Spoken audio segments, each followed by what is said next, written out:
Thank you, Prime Minister. Laura Kunsberg, BBC News. If the situation is so much worse than you'd previously thought, isn't it time to take the difficult decisions, as you suggest, and look again at ring-fencing, protecting particular budgets like sending billions of pounds of taxpayers' money overseas and the health service, because surely everything should be up for grabs. And also, if I may, if the public sector has got too big, how much smaller should it be? Do you have any sense of the kind of share of the economy it should take up? I don't believe in announcing some sort of preconceived share of what the government should account for in an economy. I believe in trying to get the economy growing, trying to get the private sector moving, trying to fire up the engines of entrepreneurialism so actually we have a more affordable situation. That's what needs to happen.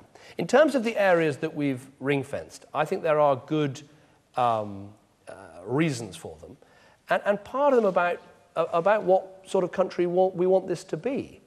You know, the NHS is one of the most essential things for every family in our country.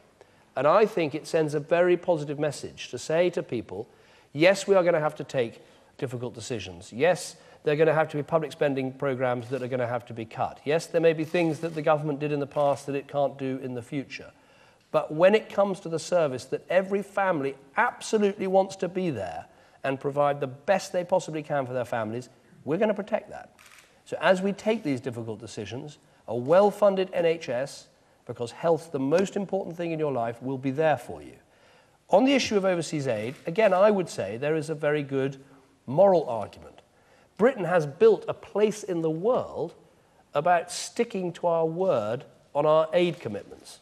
And we can hold our heads up in the G20 or the EU or in any other forum in the world on the basis that this is a generous country, a compassionate country, that even when we're dealing with our difficult problems, we send money to other parts of the world where people are living on $1 a day or less. And the fact that you can look in the eyes of the French politician, the Italian politician, and many others and say, well, sometimes you may not say Britain is engaged enough in these forums, but when it comes to the promises we make, we stick to them. And we stick to them on behalf of people who are living in incredible poverty, with huge difficulties, and I think this is the sort of country that wants its government to go on being compassionate in that way, just as the people of this country themselves are compassionate when it comes to Red Nose Day or Comic Relief or all those other events where people give so generously. So I think picking out those two areas is right, and it will help us to make the moral argument about what sort of country this is as we deal with the incredibly difficult decisions that we have in front of us. That's what the coalition has to do.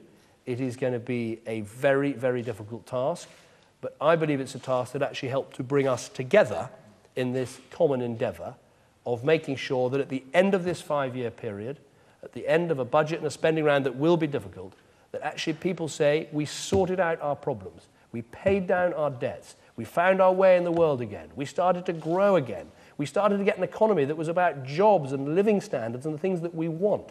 That's what this is about. Yes, difficulties, but as I said in the speech, we'll come through it together, and in the end, we will come through it stronger, and it'll be something that Britain will be able to turn around to others in the world and say, we did this important thing, it needed to be done, we did it well, and we're a better off country as a result of it. That's what this challenge is about. Thank you very much for coming. Thank you to the Open University again, and thank you very much for listening. So, the Prime Minister David Cameron there preparing the ground for what he called some incredibly difficult decisions about cutting the deficit. He said the problem was worse than we thought.